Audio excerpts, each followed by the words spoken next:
Welcome to the Dworkin Report. I'm Scott Dworkin. Today, my guest is a former federal prosecutor, now the lawyer representing the Haitian Bridge Alliance, who filed citizen criminal charges in Springfield, Ohio, against Donald Trump and J.D. Vance. Subodh Chandra, thanks for joining me. How are you? Thank you. I'm well. Appreciate you having me. No, let's get started with, what is this case about? And I know some people may know, some people may not. What is this case about, and how did this come about? So, I represent the Haitian Bridge Alliance, which is a national nonprofit that is devoted to assisting the Haitian community integrate into communities and have a good life as they have come to America, and also assisting communities in integrating them into the community. And the Bridge Alliance got very concerned about the behavior of Donald Trump and J.D. Vance and how it was affecting not only the Haitian community in Springfield in a devastating way, but really Springfield at large. And once the Alliance saw that the prosecutor there doesn't seem to be doing anything about it and taking seriously what has occurred in terms of Trump and Vance's conduct, then at that point, they came to us and we have assisted them in analyzing the law and determining that there are criminal violations here that are worthy of pursuing.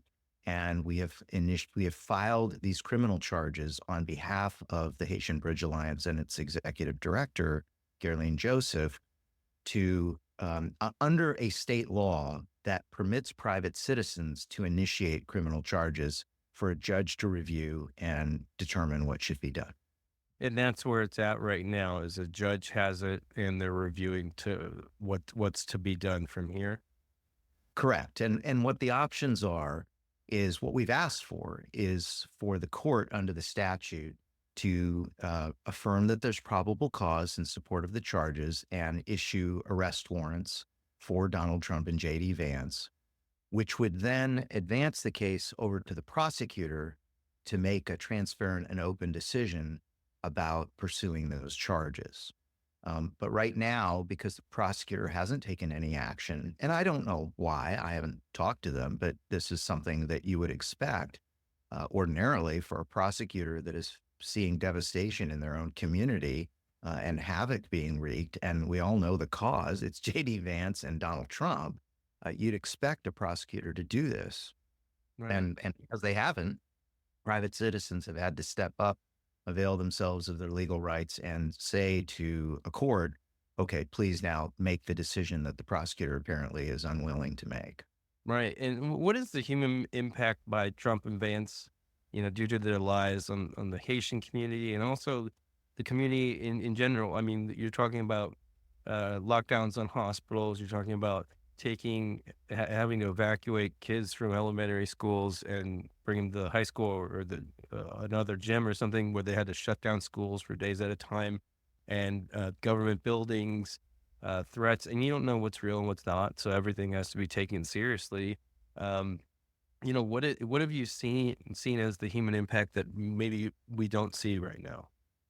So let's start with the Haitian community and then turn to the community at large, because this isn't just about the Haitian community, but let's start with the Haitian community.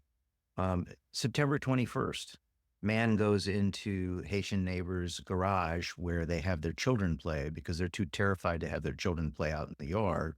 And according to the criminal charges that have been filed against this man, wielded a gun against them and told them to shut up. Um, uh, Other Haitians feeling under physical threat, workplace harassment. It's terrible to create this kind of false narrative and promulgate this kind of false narrative that is in kind of inciting people to harass a community. But beyond the Haitian community, I think this is very important for your listeners to understand, Scott, is that this isn't just about the Haitian community. This is about the community at large. Um, 33 bomb threats, schools, colleges, city hall, government buildings evacuated and closed, parents not being able to send their kids to school, a community festival that's been going for 20 years canceled, a local nonprofit fundraiser canceled, the mayor and his family receiving threats, And that's just what's been reported and that's coming to mind. Hospitals on lockdown. This this is beyond the pale of what even we usually see if some kid in a school mumbles something stupid and then all of a sudden they've induced panic and then the school is closed, right? This is on a scale that we've rarely seen in this country. I mean, it's sort of akin to the genuine panic associated with 9/11, right? That was real. But this is like someone kind of creating that kind of narrative that causes people to panic, raising false alarms. And these are the crimes that are charged: raising false alarms. It's called making false alarms, disrupting public services. We are going to be amending it to include inducing panic, complicity, where they're conspiring with each other and causing otherwise innocent people to pursue activity, telecommunications harassment, aggravated menacing. It's just too much. It's just too much. And what we deserve as Americans and as Ohioans, what we deserve is to have law enforcement and our judiciary treat Donald Trump and JD Vance the way they would treat the rest of us. I mean, that's what we deserve. I- And that's what we're entitled to. And because it hasn't happened yet, that's why we're pursuing this, to ensure that there's accountability and the rule of law. And really, ultimately now, that's the question for public officials in Clark County. The question is, are you going to hold JD Vance and Donald Trump to the same standard that the rest of us would be held to? Because I can guarantee you, if I had done this, if you had done this, if any of your listeners had caused this kind of chaos, there's no question we'd be sitting in the clink right now awaiting arraignment. Right. And this is no game, folks. Like, Subodh would not just bring this about. This is not a game to him. He's a storied career, an experienced prosecutor, a person who's represented the city of Cleveland. Like, this is not some kind of PR stunt or anything like that. This is they had. I could use a little less attention, actually. I could have a little less attention. You all could. It reminds me of. It reminds me of, I used to live down the street in DC of the pizza parlor where the guy went in with a shotgun looking for the basement. They called it a pizza gate. Eventually, Mike Flynn's son got fired from the transition or the campaign due to that. The insurrection, plumes from of smoke down the street from my house going on. One of my good friends, Harry Dunn, obviously, big hero, literally big as well. But he has to wipe his the orange away and the bear spray away so he could call his daughter to let her know that he was okay. Just the God, I thing forgot about all that. I forgot. This is the thing. You're right. This playbook is something that they've been doing for a long time. You're absolutely right. It caused so many problems over the. I mean, even when I was looking into Trump and Russia, all it was looking into his business ties, which he's had 30 years and tens of millions of dollars in transactions and over 40 business deals over in Russia. And I didn't think. All I thought was it was funny, and then he started saying no collusion, and I was like, "Oh, what?" Like, I'm sitting there reporting different things on MSNBC. I understand at that point, getting threats from that, but it really, what I don't understand is it shouldn't be okay for somebody to, obviously they looked into an example of a city that they could present. So you're talking about campaign meetings, you're talking about people talking back and forth, texting, emailing, and coming up with a strategy to present this city as an example that they can portray in a swing state where, I mean, that's my thought of this conspiracy. No, it's actually worse than that. It's actually worse than that, because let's keep in mind the timeline here that's laid out in the affidavit and the charges that were filed here. On September 9th, JD Vance's staff called the city manager and talked to the city manager for Springfield and asked if any of this was true about the Haitians eating dogs and cats and so forth. And the city manager is on record saying, I told them it's not true. I told them it's not true. And then on September 10th, Donald Trump nevertheless spews forth these lies in the debate. And I want to be clear about one thing, Scott. Look, we wouldn't be pursuing this if it had just been an utterance of lies. I think that falls into the category of protected free speech. The issue from a criminal law standpoint is the relentlessness and the persistence of it, knowing that it's false, being told by the city manager, the governor, the mayor, this is false. I mean, Republican governor, Republican mayor saying, this is false, please stop doing this. And then they persist and they double down, they triple down, they quadruple down over the course of time because they know what the effect will be. So along the lines of what you were talking about, what the criminal law provides is that if it's reasonably foreseeable what the effect will be of your speech and your conduct, then that crosses the line into a criminal violation because it's inducing panic. It's making false alarms. And I think, so that's the difference between protected speech and the conduct at issue here, where it's about a knowing, willful calculation about the effect it will have. And the reason we know J.D. Vance knows what he's doing is he decried Donald Trump's behavior on January 6th, right? Back when he said, I'm a never Trumper. I guess never say never, J.D. Vance. But when he said that, right, he knew exactly who Donald Trump is and what he's doing and how his statements can have an effect on people. And now he's become a part of that bandwagon, and he's apparently enjoying the attention and inflicting harm on his own constituency. He's the U.S. Senator from Ohio. He's supposed to be helping the community, not inflicting harm on not just the Haitian community, but the broader community of Springfield to serve whatever his twisted political ambition is. So that's why they have to be held accountable. That's why this crosses the line from pure protected speech. And I'm a First Amendment litigator. I represent plaintiffs in important First Amendment matters to vindicate free speech interests. And I've represented everybody from the RNC 16 that were protesting at the Republican National Convention to people on the right who've, had their free speech rights violated.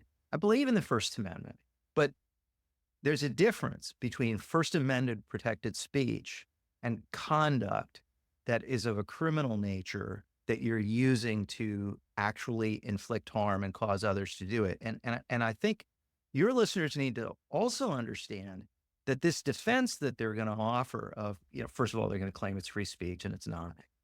But they're also going to claim, well, we're not the ones making the bomb threats. We're not the ones that are shutting schools down. But you look at the timeline when they're asked about this stuff, when Donald Trump is asked about the bomb threats, he doesn't condemn it. He just pivots, right?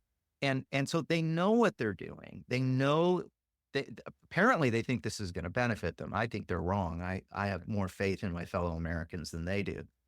So at the bottom line is that we've seen this playbook before. We've seen them implement this playbook before. We've seen people like them. I'm so glad you brought up the Pizzagate example because I just didn't remember that. And accountability is needed here. And one of the reasons criminal law is so important is it's not just to punish and to hold people accountable, it's to deter. And if these individuals can be held accountable, maybe it will make others think twice before they try to induce the kind of panic that Donald Trump and J.D. Vance have been engaged in. That's exactly why somebody had asked me in an interview yesterday, what are we supposed to do when, it starts to spread? And the example was Congressman Clay Higgins and his disgusting and racist tweet, which was now 2 days ago, where he did, which was in reaction to this. Right. And so he was reacting to these criminal charges. And are they trying to, he doubled down and said, yeah, it's true. And I mean, it was racist and hateful. Has there been threatening? Has there been any impact from that at all?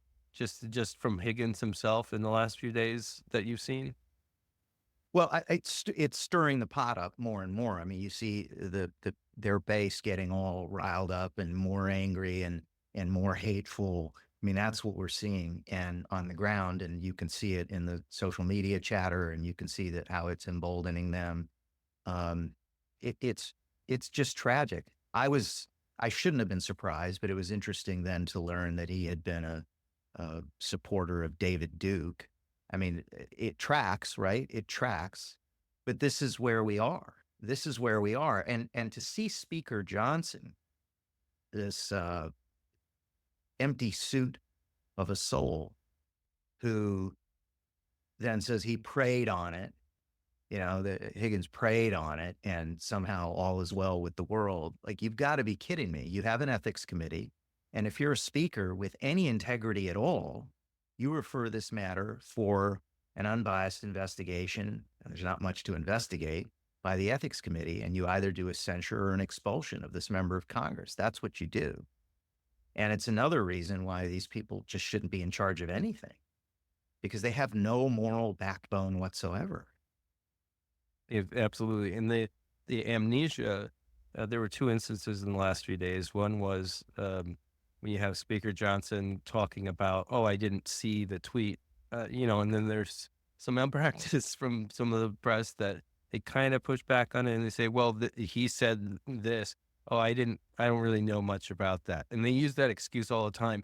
I know for a fact something like that goes out from your caucus, working on the Hill for so long, you get a briefing immediately. Someone comes up to you and holds it into your face if he didn't see it on his own. Same thing with Trump, where he yesterday, I believe, heard about Robinson, who's the gubernatorial candidate. He said, I don't know anything about I it. don't know anything about it. And yes, you do. You didn't mention him at all when you were in North Carolina. You didn't have him at your event. He is running for governor in North Carolina. You absolutely know about it. And Well, and ignorance isn't an excuse so much as it's a demerit. Well, then why don't you know about it? What's wrong with your staff? What's wrong with you? Why are you so ignorant? right. And it's just, the playing dumb and whatnot. It does work because it doesn't carry the story, because people kind of are like, oh, well, I don't know how to overcome that. Unless you can pin them down and say, like, okay, let me tell you exactly what it is, but they don't give that time. And so it's that slippery dawn that we've always learned about over the years. With with what's going on right now, how is, what's a way that an average citizen can help out with what's going on right now? Like, if somebody was like, how can I make a difference or help out this situation? Well, I think there's a lot of things people can do. The first thing is to just make sure that others are aware of what Donald Trump and J.D. Vance's conduct was, why it's wrong, why, they can go to chandralaw.com and look at our blog, and that summary of what the charges are, it links to the charges, it links to our bench memorandum explaining the charges.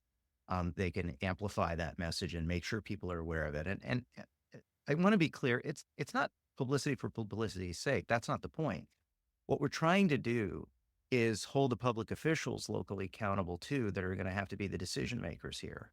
And I have faith that a neutral, dispassionate judicial officer who's reviewing this will review it. And if they apply the same standard of the rule of law that applies to the rest of us, and the low standard called probable cause, they're going to say, yeah, this conduct violates these criminal statutes. There's probable cause for that. This needs to go forward. But at that point, it goes to the prosecutor.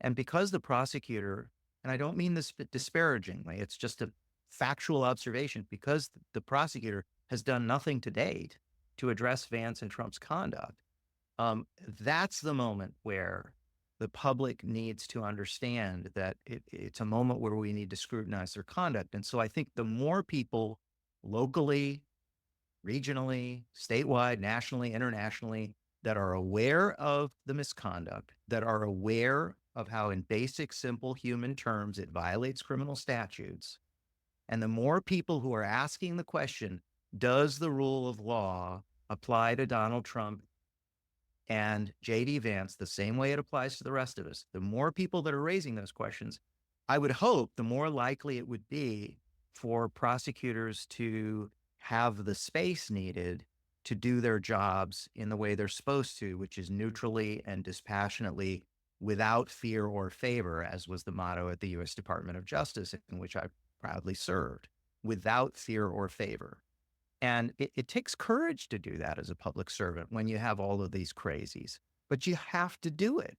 It's what the job is. And if you don't want to wear the big boy pants or skirts, then it's time to pack it in.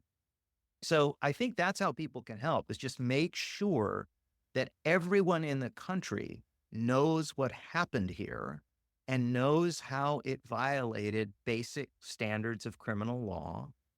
And that if you substitute any other name, Subodh Chandra, Scott Dworkin, Joe Smith, for Trump or Vance, that person would have been charged and convicted by now. I mean, maybe not convicted, there would be a process, but at least charged.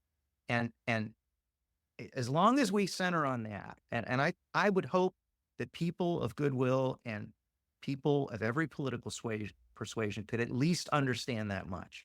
If anybody else had done this, and you take the political preferences out of it, there would have been accountability by now. There is no way anybody could have gotten away with shutting down schools and locking down hospitals and threats to the mayor and 33 bomb threats and setting that in motion and say, oh, well, yeah, I didn't do anything.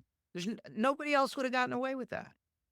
So that's how people can help, is just make sure that other people know they're talking to their friends and neighbors about it. This is part of our national conversation. Are we a country founded on the rule of law or not? And you know what? If we've decided we don't want to be, that these people are above the law, then let's be explicit about that. And let's let the prosecutor say it. Let's let him just say, you know what? I've decided that Donald Trump and J.D. Vance are above the law. And then we can hold the prosecutor accountable at the ballot box, right? But that's the conversation it's time for us to force. We have to force that conversation in this country now. We always end each interview with some words of inspiration from each guest. So let's say someone is really troubled by the madness caused in Springfield. They're doing, whatever today, but they see it and they're just troubled by it. What would you say to someone, that's a normal person, to give them kind of hope? What are some hopeful words you can leave us with? So from the reaction that we received to subjecting Trump and Vance's conduct to public scrutiny from lay people and really smart lawyers alike, I have my faith rekindled. I have this sense that the vast majority of the American people are good and decent people who do not want this hate. They reject this hate. They reject the idea that we should be turning on each other. They reject the idea that you should be decrying as illegals people who are here on illegal status. They decry the idea that you should be lying about people committing crimes who aren't committing crimes. And that gives me hope and that gives me faith. Is there a fringe, a very loud fringe that's causing a lot of trouble and making a lot of noise? Absolutely there is. But there's been such a group at every point in American history. But at the end, justice prevails. We all have a role to play in, as Dr. King said, bending the moral arc of the universe toward justice. So speak up, be heard, engage your neighbors, don't get isolated. I think there are civil conversations to be had about, look, come on, friend. You may like Donald Trump's policies and you may like certain things that he stands for, but come on, isn't this beyond the pale?